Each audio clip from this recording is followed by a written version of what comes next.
ہم کریں گے ہر مظلوم کی حمایت۔ بسم اللہ الرحمن الرحیم۔ السلام علیکم، میں ہوں حرین فاطمہ اور آپ دیکھ رہے ہیں حمایتی نیوز HD چینل۔ نظر ڈالتے ہیں آج کی اہم خبروں پر۔ ڈپٹی کمشنر صوبت پور میڈم فریدہ ترین کی ہدایات پہ اسسٹنٹ کمشنر صوبت پور سیف الدین کھوسہ نے ضلع بھر میں جاری 8ویں جماعت کے سالانہ امتحانات کی نگرانی کے لیے دورے جاری رکھے ہوئے ہیں۔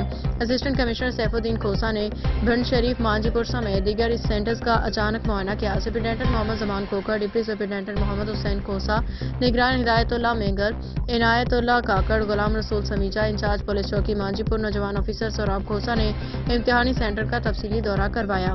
اس دورے کے دوران اسسٹنٹ کمشنر نے اسکول کے انتظامیہ کی جانب سے کیے گئے انتظامات کا جائزہ لیا، طلباء کو امتحانات میں محنت سے مشغول پایا۔ اسسٹنٹ کمشنر نے تعلیمی سالمیت کی اہمیت پر زور دیا، طلباء کو ایمانداری اور محنت سے امتحانات دینے کی ترغیب دی۔